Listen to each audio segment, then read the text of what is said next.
The march to the Volga.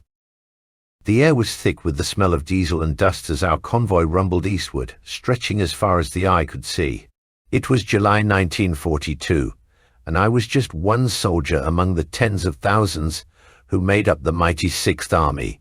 We were pushing towards Stalingrad, a city none of us had ever heard of before the campaign began, but now it seemed to be the key to everything. The Führer himself had declared it vital, and the whole of Germany believed it would soon be another feather in our cap, another triumphant victory in this endless war. I sat in the back of a truck with a handful of men from my unit, the 295th Infantry Division. Our uniforms were still clean, our rifles well oiled, but there was an unease among us.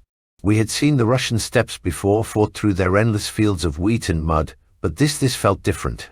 The officers didn't say much, but we had heard whispers. The Soviets weren't breaking like the others. They weren't running, and Stalingrad wasn't just another city, it was a fortress.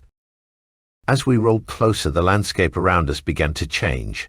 Endless flat plains gave way to low hills, and on the horizon we could see dark clouds hanging ominously over the city. Smoke thick and black rose from the ground like scars against the sky. Stalingrad was burning, the result of days of relentless bombing by the Luftwaffe. Even from a distance we could feel the heat from the fires. It was as if the city itself was resisting, refusing to fall easily into our hands. My friend Karl, who sat beside me, was unusually quiet. We had been through thick and thin together since the start of the campaign, but even he seemed unnerved by what lay ahead. "You think this'll be over quick?" he finally muttered, his voice low. I didn't answer right away. How could I? None of us knew what we were walking into. "Maybe," I finally said, though I didn't believe it. The weight of our orders pressed down on me. There would be no retreat from here, no easy way out. We were meant to take this city street by street if we had to. As we passed through a small Russian village, the houses little more than wooden shacks, we saw the faces of the people. Hollow eyes watched us from windows. Old women clutching ragged shawls, children who hadn't seen food in days. The war had drained this land of life, but the Soviets still fought like madmen. They didn't fight for glory or Führer, they fought for survival. We reached our staging area by evening. The city was now just a few kilometers away, looming over us in the dying light. The sun set behind us, casting long shadows across the desolate terrain, and Stalingrad appeared in silhouette, broken, battered, but still standing. Our trucks came to a halt, and we disembarked, stretching our legs, eager to shake off the stiffness from hours on the road. The officers gathered us into small groups, briefing us for the days ahead. Tomorrow, our lieutenant said, we enter the city. That night we dug into the ground, trying to find some shelter. The sound of distant artillery thudded through the night air, a constant reminder that we were on the precipice of something terrible. I lay in my foxhole, staring up at the stars, wondering if I would ever see them from home again. I didn't know it then, but this moment, this brief, still night would be the last semblance of peace any of us would know for a long time. I dreamed of home, of my family, of a world that seemed so distant now. But the rumble of artillery and the distant screams from the front line crept into my dreams, turning them into nightmares. By dawn we were ready to move again, our spirits lifted only by the thought of victory. The push into the city was about to begin. Into the hell of Stalingrad. The morning sky was still pale as we began our approach. The city, already engulfed in flames and smoke, loomed like a beast waiting to swallow us whole. We moved slowly, cautiously, as though the ground itself might open up and devour us. The earth trembled beneath our feet with the constant thud of artillery, both from our side and theirs. Shells exploded in the distance, sending up plumes of dirt and debris. The stench of burning wood, metal and flesh mixed with the ever-present diesel fumes. We had been told to expect resistance, but nothing prepared us for what was waiting inside those ruins. Our orders were simple enough: push into the city's outskirts and take control of a sector by the Volga River. The Luftwaffe had bombed Stalingrad relentlessly for days, and we expected to find the Soviet forces disorganized, their morale shattered. But the reality was quite the opposite. The Soviets were not only waiting for us, they had turned the ruins into a labyrinth of death. Every corner, every crumbled building, seemed to conceal snipers or machine gun nests. As we reached the first buildings, we dismounted from our vehicles and began advancing on foot, rifles at the ready. My heart pounded as we entered the city proper. The streets were narrow, clogged with the rubble of collapsed buildings. Flames licked at the edges of shattered windows. The once proud city was a maze of craters, piles of bricks, and jagged steel. What should have been a smooth advance turned into a chaotic, bloody crawl through debris. Suddenly shots rang out. A sniper's bullet whizzed past my head, striking a soldier behind me. He dropped to the ground with a gurgling scream, blood bubbling from his neck.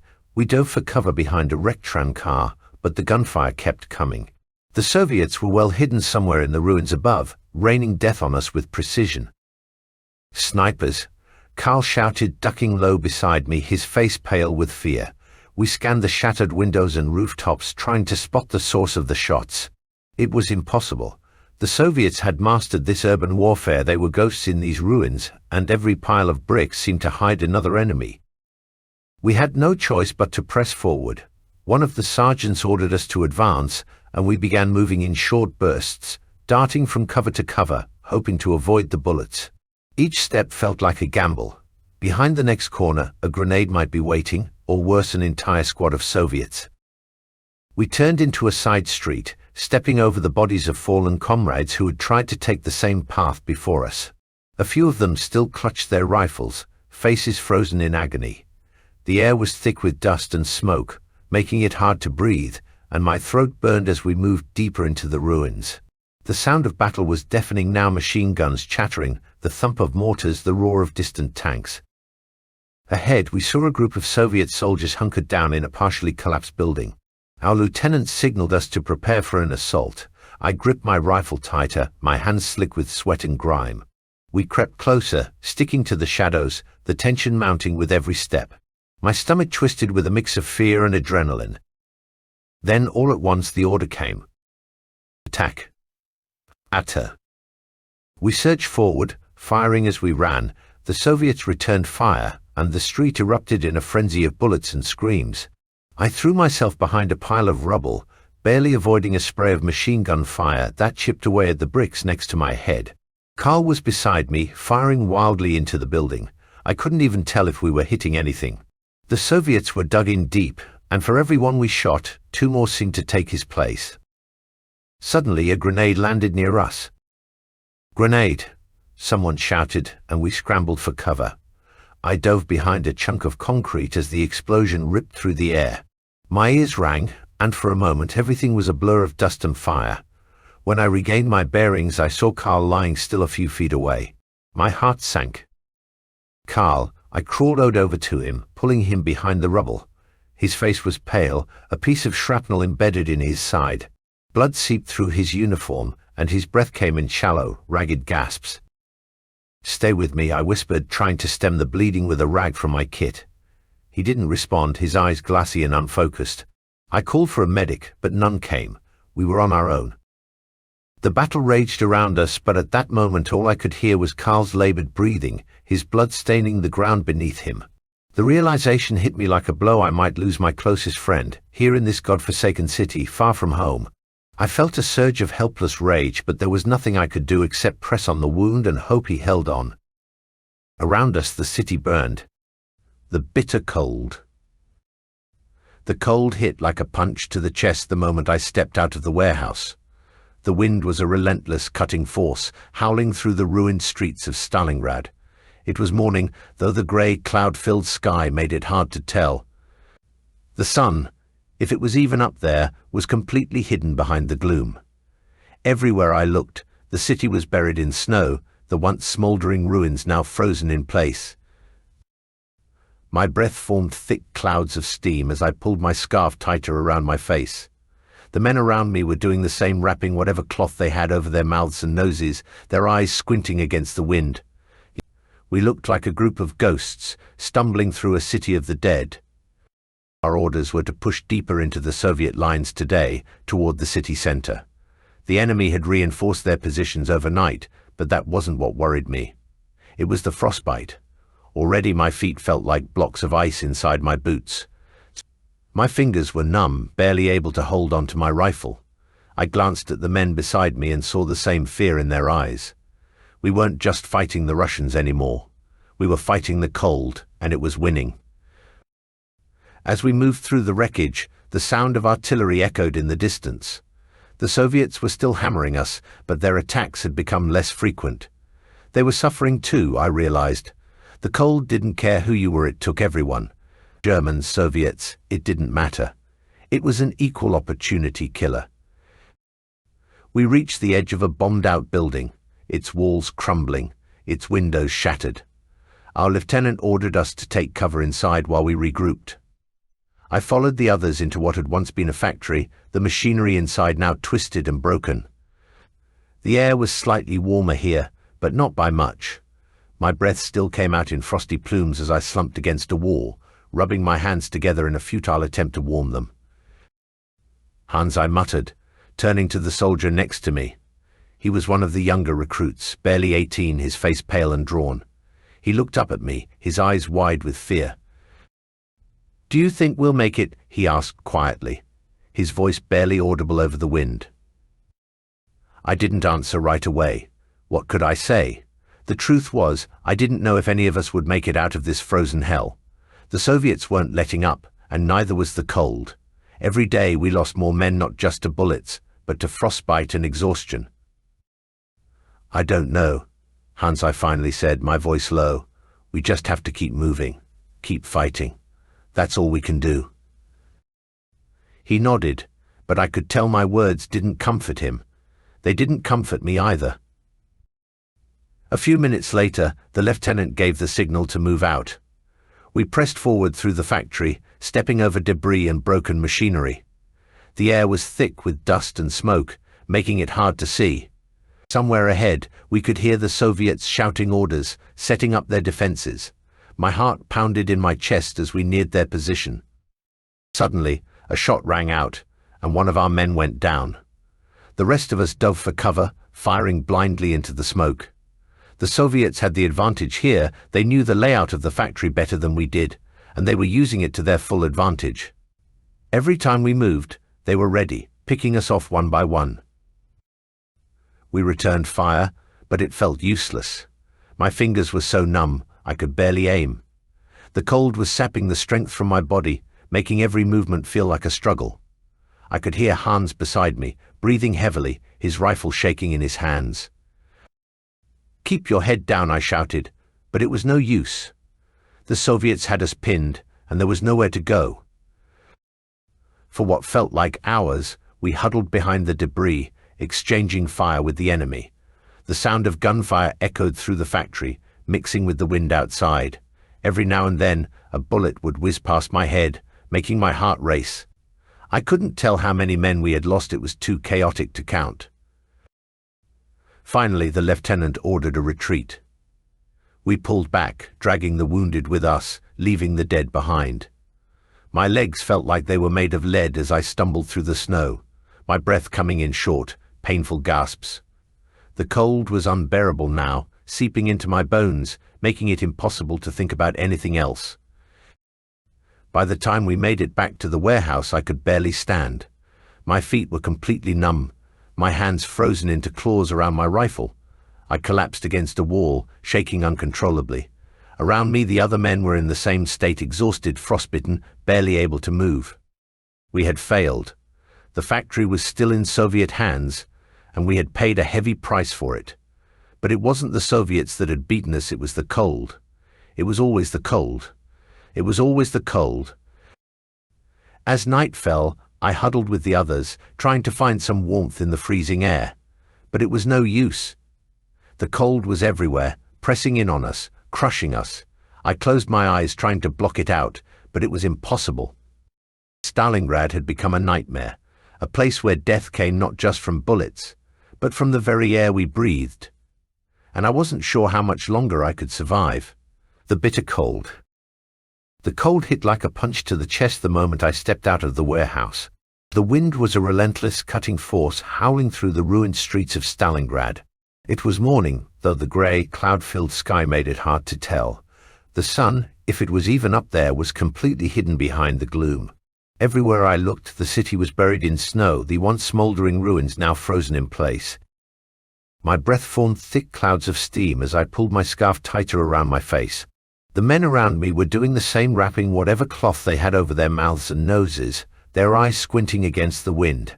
We looked like a group of ghosts stumbling through a city of the dead. Our orders were to push deeper into the Soviet lines today, toward the city center. The enemy had reinforced their positions overnight, but that wasn't what worried me. It was the frostbite. Already my feet felt like blocks of ice inside my boots. My fingers were numb, barely able to hold onto my rifle.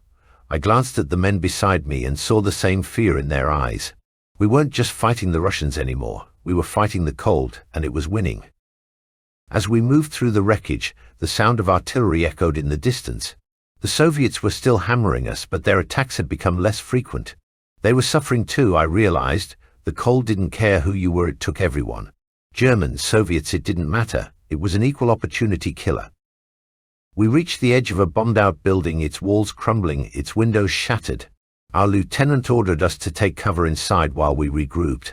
I followed the others into what had once been a factory, the machinery inside now twisted and broken. The air was slightly warmer here, but not by much. My breath still came out in frosty plumes as I slumped against a wall, rubbing my hands together in a futile attempt to warm them. "Hans," I muttered, turning to the soldier next to me. He was one of the younger recruits, barely 18, his face pale and drawn. He looked up at me, his eyes wide with fear. "Do you think we'll make it?" he asked quietly, his voice barely audible over the wind. I didn't answer right away. What could I say? The truth was, I didn't know if any of us would make it out of this frozen hell. The Soviets weren't letting up, and neither was the cold. Every day we lost more men, not just to bullets, but to frostbite and exhaustion. "I don't know, Hans," I finally said, my voice low. "We just have to keep moving, keep fighting. That's all we can do." He nodded, but I could tell my words didn't comfort him. They didn't comfort me either. A few minutes later, the lieutenant gave the signal to move out. We pressed forward through the factory, stepping over debris and broken machinery. The air was thick with dust and smoke, making it hard to see. Somewhere ahead we could hear the Soviets shouting orders, setting up their defenses. My heart pounded in my chest as we neared their position. Suddenly a shot rang out, and one of our men went down. The rest of us dove for cover, firing blindly into the smoke. The Soviets had the advantage here. They laid the layout of the factory better than we did, and they were using it to their full advantage. Every time we moved, they were ready, picking us off one by one. We returned fire, but it felt useless. My fingers were so numb I could barely aim. The cold was sapping the strength from my body, making every movement feel like a struggle. I could hear Hans beside me, breathing heavily, his rifle shaking in his hands. "Keep your head down," I shouted, but it was no use. The Soviets had us pinned, and there was nowhere to go. For what felt like hours, we huddled behind the debris, exchanging fire with the enemy. The sound of gunfire echoed through the factory, mixing with the wind outside. Every now and then a bullet whizzed past my head, making my heart race. I couldn't tell how many men we had lost. It was too chaotic to count. Finally, the lieutenant ordered a retreat. We pulled back, dragging the wounded with us, leaving the dead behind. My legs felt like they were made of lead as I stumbled through the snow, my breath coming in short, painful gasps. The cold was unbearable now, seeping into my bones, making it impossible to think about anything else. By the time we made it back to the warehouse, I could barely stand. My feet were completely numb, my hands frozen into claws around my rifle. I collapsed against a wall, shaking uncontrollably. Around me, the other men were in the same state, exhausted, frostbitten, barely able to move. We had failed. The factory was still in Soviet hands, and we had paid a heavy price for it. But it wasn't the Soviets that had beaten us, it was the cold. It was always the cold. As night fell, I huddled with the others, trying to find some warmth in the freezing air. But it was no use. The cold was everywhere, pressing in on us, crushing us. I closed my eyes, trying to block it out, but it was impossible. Stalingrad had become a nightmare, a place where death came not just from bullets, but from the very air we breathed. And I wasn't sure how much longer I could survive. Shadows of despair. The darkness felt heavier than the cold as we huddled in the dimly lit warehouse that had become our makeshift shelter. Each man wrapped in layers of tattered clothing, their breath visible in the frigid air. The room smelled of sweat, smoke, and something far more sinister: fear. I leaned against a crumbling wall, exhaustion weighing on me like the thickest of winter blankets. The remnants of our last encounter with the Soviets haunted me, the faces of the fallen men, their lifeless bodies sprawled across the factory floor, filled my thoughts as I drifted into a restless sleep. The relentless ringing of a distant church bell jolted me awake, a sound both foreign and familiar, echoing in the gloom. I opened my eyes, blinking against the dim light filtering through the shattered windows. It was early morning, the world outside still enveloped in the eerie quiet that follows a heavy snowfall. The snow had fallen overnight, blanketing everything in white, but beneath that serene surface lay a world of pain and suffering, and I could feel it pressing down on me. "Get up," Kurt, a voice whispered urgently. It was Hans, his youthful face gaunt and drawn, eyes wide with a mixture of dread and determination. "We need to prepare. The Soviets are moving again." I nodded slowly, the weight of his words pressing into me like the chill that seeped through our thin layers. "How do you know?" I rasped, rubbing the sleep from my eyes. "They've been spotted on the outskirts. The officers are worried they'll launch another attack today," he replied, glancing around to see if anyone else had heard. The tension in his voice was palpable. I pushed myself up and swung my legs over the edge of the makeshift cot, feeling the cold radiate from the ground. My body protested, each joint aching as I stood. "Where are the others?" "Preparing the defenses," he said, his voice barely a whisper. "But we can't hold out much longer like this." A chill crept into my bones that had nothing to do with the weather. I took a deep breath and nodded, trying to shake off the feeling of despair.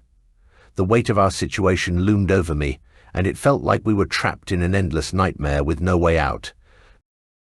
Outside, the light of dawn began to creep through the clouds, painting the snow a ghostly pale blue. I stepped out of the warehouse and was greeted by a brutal reality. The ground was already a muddy grey from the melting snow, the blood of our fallen comrades seeping into the earth, mingling with the ice and grime. It was a bitter reminder that we were still in the heart of Stalingrad, fighting for ground that had long since been drenched in death. The other men were scattered around the compound, huddled over makeshift defenses, sandbags piled high against the crumbling walls, some of them frantically trying to fix their weapons or check their supplies.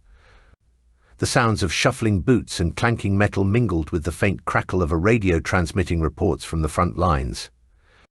"Stay focused, Kurt," I murmured to myself, gripping my rifle tighter. The weapon felt heavier than ever, as if it were mocking me for my inability to keep my fears at bay. I took a deep breath, forcing myself to ignore the gnawing dread in my stomach. "Hans," I called, spotting him near the corner of the warehouse. He was crouched low, peering out into the distance, his eyes fixed on something beyond the horizon. I joined him, squinting against the light. "What do you see?" I asked, my voice barely above a whisper. "The enemy," he said, his voice trembling slightly. "They're moving closer." I strained to see past the debris and ruined buildings. It was still hard to tell through the swirling snowflakes, but I could make out shapes, dark figures against the stark whiteness, their uniforms blending into the winter landscape. My heart raced, pounding against my chest as the reality of our situation set in. "Get the others," I instructed Hans. "We need to be ready." He nodded, darting off to gather the men. I took my position at the edge of the wall, trying to steady my breath and clear my mind. The world felt as if it had been stripped of color, reduced to shades of gray and white. I could hear my comrades around me, their voices tense and low, each man acutely aware of what was about to unfold. Minutes stretched into hours as we waited, the cold digging deeper into our bones. The muffled sounds of artillery grew louder, rumbling in the distance like a hungry beast. I closed my eyes, the scent of burnt wood and smoke flooding my senses. Memories of home rushed back, warm meals, laughter, the embrace of my family. But those memories felt like distant dreams now, overshadowed by the stark, frozen reality of Stalingrad. Finally, the stillness shattered. A series of explosions erupted nearby, shaking the ground beneath us. The Soviets were advancing, their artillery raining down like a hellish storm. "Prepare to fire." Our lieutenant barked, his voice cutting through the chaos. We sprang into action, adrenaline coursing through my veins as I took my place behind the sandbags. I could feel the cold sweat on my brow, the fear gnawing at my insides. My heart raced, pounding in my chest like a war drum. I tightened my grip on my rifle, knuckles white against the cold metal. The first wave of enemy soldiers surged forward, their silhouettes becoming clearer against the smoke and snow. I aimed my rifle, my hands trembling despite my efforts to steady them. The world narrowed down to the sight before me, the target, the pull of the trigger. With a loud bang, I squeezed the trigger, the rifle jolting against my shoulder. A shout echoed in the distance, and I knew I had hit my mark. But there was no time to celebrate. More and more figures surged forward, a tide of humanity determined to wash over us. The chaos erupted into a cacophony of gunfire and screams. I could see my comrades falling beside me, their bodies crumpling under the weight of enemy fire. The realization washed over me this was not just another battle, it was a fight for survival against an enemy that was not just ruthless, but relentless. "Stay down," I yelled to Hans as he reloaded his weapon, trying to keep his head low. But I could see the fear etched on his face, the wide eyes reflecting the terror surrounding us. As the battle raged on, it felt as if time had stopped. The cold was forgotten in the heat of the fight, the pain of loss was overshadowed by the instinct to survive. Each shot fired was a prayer, each breath a plea to stay alive. But with every passing moment I could feel hope slipping away. The Soviets were coming in waves, an unyielding force that seemed to be drawing strength from our fear. I could see it in their eyes, the determination, the will to fight on, even in the face of our relentless defense. "Hold the line," our lieutenant shouted, but the words felt hollow as we faced the overwhelming tide. I knew we could not last much longer. The shadows of despair began to creep in, wrapping around me like a shroud, threatening to pull me under. And then it happened. I felt a sharp pain in my side, the world spinning as I stumbled back. My hand went to my wound, warm blood seeping through my fingers. The battle continued around me, but all I could focus on was the pain, the searing heat radiating from my injury, the way it pulled me down into the depths of despair. With every ounce of strength, I fought to stay conscious. The chaos blurred around me, sounds became muffled, and faces faded into shadows. But in that moment, the cold returned. It crept back into my bones, mixing with the pain, pulling me deeper into a dark abyss. I closed my eyes, fighting against the darkness that threatened to take me. I thought of home, of warmth, of the laughter that had once filled my life. But in Stalingrad, in the depths of winter, those memories felt like a distant dream, a light slowly fading in the cold, cruel night. A flicker of hope. The sound of artillery fire was almost constant now, a haunting symphony of destruction that reverberated through the ruins of Stalingrad. I blinked, struggling to regain my focus as I lay propped against a crumbling wall, my blood-stained uniform clinging to my skin. The warmth of the sun filtering through the thick clouds had given way to a chilling gloom that matched my thoughts. In the haze of consciousness, the pain in my side began to dull, replaced by a throbbing ache that spread through my torso. I pressed a bandage against the wound, my hands shaking as I fumbled with the torn fabric. My fingers were numb, making the simple act of dressing my injury feel monumental. But I had to fight through it, I had to endure. I had seen too many men perish in moments of weakness, and I refused to join them. The warehouse, once filled with the cacophony of gunfire and shouts, now felt eerily quiet. The air hung thick with the smell of smoke and blood, a suffocating reminder of our grim reality. The shadows cast by the flickering fires danced across the re-strewn floor, creating grotesque figures that mocked the situation. I knew that my comrades were still out there, still fighting, but I felt a heavy isolation settle over me, wrapping me in its cold embrace. "Hans," I croaked, my voice raspy from the dust and fatigue. I strained my ears, searching for any sign of my friend amidst the unsettling silence. No answer.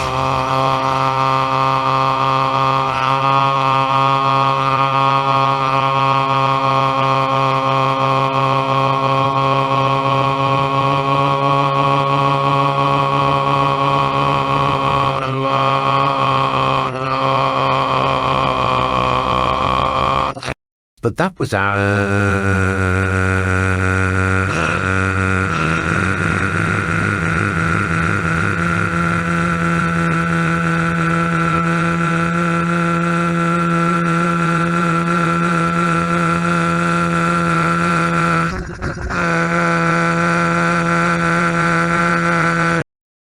Pushing myself to my feet was a challenge. Every movement sent jolts of pain through my body. I leaned against the wall for support, taking a moment to breathe. The darkness of despair began to claw at the edges of my mind, but I shook it off. I had to move, had to find my fellow soldiers or risk succumbing to the overwhelming sense of hopelessness. I stepped cautiously through the wreckage, my boots crunching over the debris. Each step reminded me of the fragility of our situation.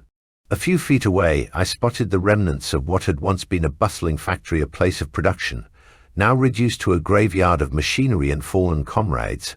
I swallowed hard, forcing my feet forward, but my heart raced with dread.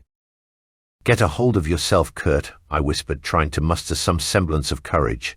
The cold sweat trickled down my brow as I navigated the shattered landscape, where echoes of laughter from happier days clashed with the grim reality of war. I had to find someone, anyone, to reconnect with the flickering hope that had almost extinguished within me. Suddenly I heard voices low and urgent, a mixture of fear and resolve. I moved toward the sound, careful to avoid the exposed edges of broken concrete and twisted metal. My heart quickened as I drew closer, recognizing the familiar cadence of German voices. As I turned a corner,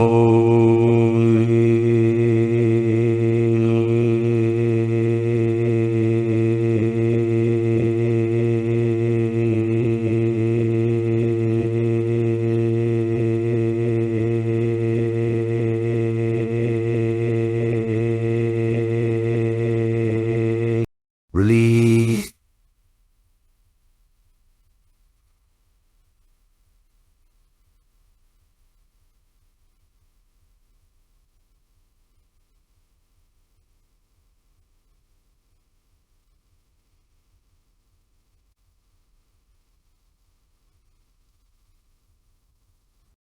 "Kurt," Hans exclaimed, his eyes widening in surprise. "We thought you were—" "I'm fine," I interrupted, brushing aside the concern. "What's happening? Are we still holding?" The group exchanged worried glances, and I felt a wave of unease wash over me. "We've pushed back the Soviets for now, but we're losing ground," Hans admitted, his brow furrowed with worry. "Supplies are running low and morale is fading." "Have you seen the others?" I asked, scanning the faces for any sign of the men I had fought alongside. "They're out on the front line, holding what little ground we have left," Hans replied, his voice heavy with uncertainty. "But we need to regroup and come up with a plan before it's too late." I nodded, feeling a sense of responsibility settle on my shoulders. "Then let's not waste any time. We need to get back out there and fight." The others nodded, the flicker of determination rekindling in their eyes. I could sense the urgency in the air as we quickly discussed our next steps. Our small band had become a collective of fear and hope, fighting against the odds that seemed to pile higher with every passing moment. As we moved out, I could feel the weight of my wound, a constant reminder of my fragility in this chaotic world.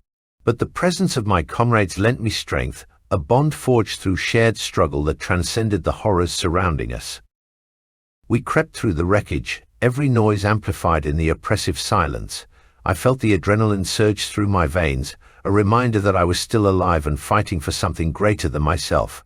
As we approached the front lines, the sounds of battle grew louder, the rumble of artillery and the crackle of gunfire blending into a horrific symphony. The sight that greeted us was both awe-inspiring and terrifying. Soldiers were scattered across the landscape, taking cover behind piles of debris, their faces smeared with dirt and resolve.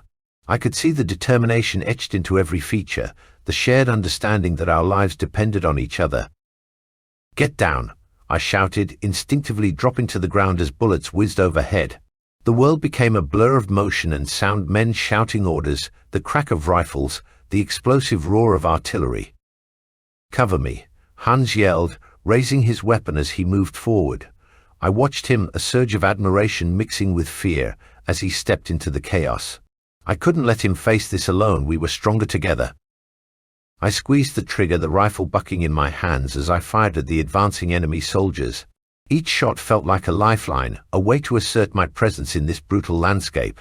For every enemy I saw fall, I felt a spark of hope, a reminder that we could still fight back. But the tide of battle was unforgiving. The Soviets pressed forward, relentless in their advance, as if fueled by an unquenchable thirst for victory. My heart raced with every explosion that rocked the ground beneath me, the fear of losing my comrades gnawing at my insides. As the minutes stretched into what felt like hours, I could see the grim reality of our situation. Casualties mounted, and my fellow soldiers began to falter, their faces reflecting the toll of battle.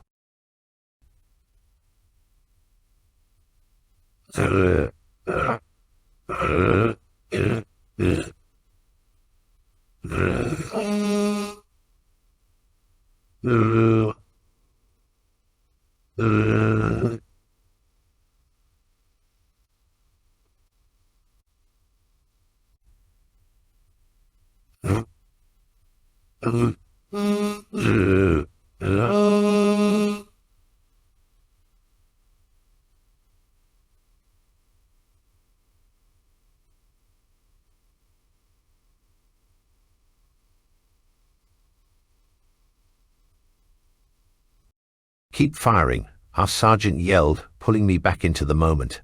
I focused on the enemy, squeezing the trigger over and over again. But with each shot, the bitter reality sank deeper. For every enemy soldier I shot, I knew there were 10 more ready to take their place. We fought on, adrenaline coursing through us as the sun began to set, casting an eerie glow over the battlefield. The shadows grew longer, the cold creeping back into our bones, but still we held the line. As darkness enveloped us, a flicker of hope ignited within me. In that moment, amidst the horror of war, I realized that even in the depths of despair we were still alive, still fighting for each other, for our homes and for the glimmer of life beyond this hell. And perhaps, just perhaps, that was enough to keep the darkness at bay. February 1st, 1943. The dawn crept over Stalingrad like a thief in the night, bringing with it a heavy blanket of silence that clung to the air. The biting cold had become a constant companion, gnawing at our resolve and sapping our strength. I could hardly remember what it felt like to be warm, to have a meal that didn't consist of a few scraps of bread and a sip of cold water. The echoes of gunfire and the cries of the wounded had faded into a haunting memory, but the ghosts of my fallen comrades lingered, haunting me like a curse. We were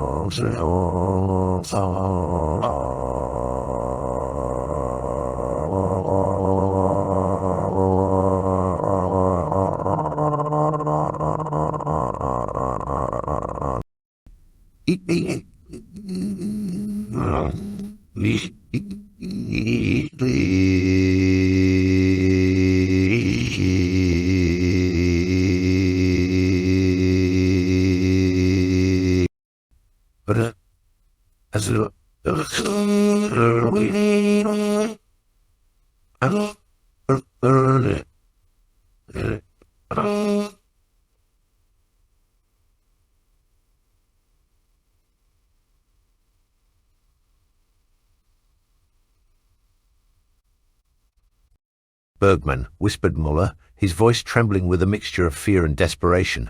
What do you think will happen next? We can't keep holding them off forever. I could see the fear etched into his features, and it mirrored my own feelings. I don't know, Muller, I replied, my voice heavy with resignation. But we must try. We can't give up now, not after all we've been through. As we huddled together for warmth, I felt a surge of anger rise within me. Anger at the situation, at the futility of our struggle, and most of all, at the leadership that had sent us into this nightmare with little more than promises and propaganda. It was clear to me now, we were not just fighting the Russians, we were fighting against the very system that had betrayed us. The day dragged on with an agonizing slowness. The sound of distant artillery echoed through the streets, a constant reminder that we were surrounded. Supplies were running low and morale was crumbling faster than the buildings around us. We had become mere shadows of the men we once were, weighed down by despair and exhaustion. As night fell, the atmosphere grew tense. We gathered around a small fire, our only source of warmth in this frigid hell. The flames flickered weakly against the backdrop of darkness, casting dancing shadows on our drawn faces. We need a plan, I said, my voice firm despite the tremor in my hands. We can't just wait for them to come to us. We need to make a move. What can we do? Schmidt replied, a hint of hopelessness creeping into his tone. We're outnumbered and outgunned. They're everywhere. We've survived this long, I countered, searching for the flicker of hope I knew was still alive within us. If we attack now, we might catch them off guard. We have to strike while we still can. The others exchanged glances, uncertainty clouding their eyes, but I could feel the fire igniting within me, urging me to lead them toward action, toward a fight worth having. If we don't fight back, we'll die here without even trying. I refuse to let us go out like that. After a moment of hesitation, the men nodded. It was a small gesture, but it was enough to ignite the spark of determination in my heart. Let's gather what we can, whatever weapons we have left. We need to fortify our position and prepare for the fight ahead. As we gathered our meager supplies, the air crackled with a renewed sense of purpose. Each man moved with purpose, driven by a flicker of hope that perhaps we could turn the tide, if only for a moment. The night sky grew darker, and the temperature plummeted further. We took our positions, eyes fixed on the distant shadows that lurked just beyond our barricades. The stillness was unsettling, the kind that precedes a storm. As the clock inched toward midnight, the first signs of movement caught my eye. Dark shapes began to emerge from the shadows, creeping toward our position like phantoms. I could feel my heart racing, adrenaline surging through my veins as I tightened my grip on my rifle. Steady, I whispered to myself, my breath fogging in the icy air. This was it. The moment we had been waiting for or dreading. With a sudden rush, the Russians charged, their shouts breaking the silence like thunder. The fear that had gripped us moments ago was replaced with a primal instinct to survive. We opened fire, the sounds of gunfire mingling with the roar of battle. I focused my aim, taking down one soldier after another, but the tide of the battle quickly turned. More Russians surged forward, their numbers overwhelming. Fall back, I shouted, trying to rally my comrades amid the chaos. We retreated deeper into the ruins, the walls closing in around us like a tomb. Panic surged through my heart as I saw men fall beside me, their lives extinguished in an instant. But we fought on, pushed to the limits of our endurance. The cold gnawed at my bones, but the heat of battle fueled my determination. I felt alive in the chaos, but it was a fleeting sensation, quickly overshadowed by the despair of losing my friends. As the fight dragged on, I began to lose track of time. The night became a blur of gunfire and screams, each moment stretching into eternity. I caught glimpses of familiar faces, men I had laughed and fought beside, now reduced to mere shadows. Finally, as the first light of dawn began to break through the smoke and debris, I felt a sense of resignation wash over me. The Russians were relentless, their numbers overwhelming. We were fighting a losing battle, but in that moment I resolved to fight until my last breath. Hold the line, I screamed, my voice hoarse and raw. For each other, we will not give up. But deep down, I felt the weight of despair creeping in. This wasn't just a battle for survival, it was a battle against the very essence of our existence. Each fallen comrade felt like a piece of my soul being torn away. And then it happened. A sudden explosion rocked our position, sending me tumbling to the ground. Pain shot through my body as I struggled to regain my footing, the world spinning around me. "Bergman, get up," someone shouted, but I could barely hear through the ringing in my ears. My vision blurred, and I felt a warm trickle of blood running down my forehead.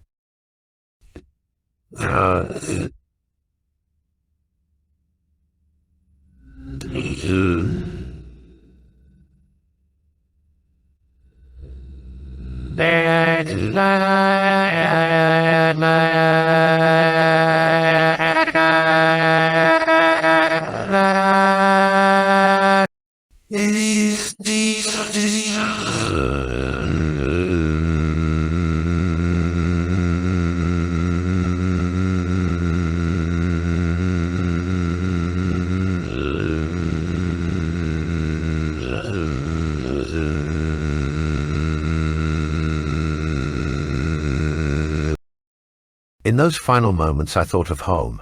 I thought of my mother's smile, the laughter of friends, and the promise of a future that now felt so distant.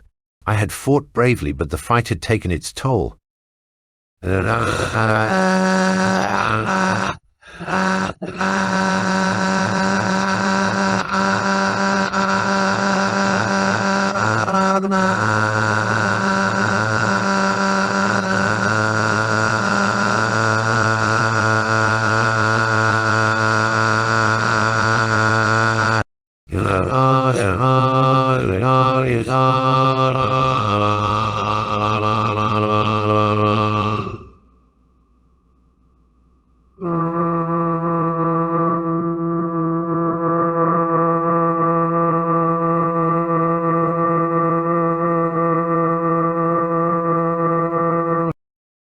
And as the echoes of battle faded into silence, I knew that I would not be forgotten.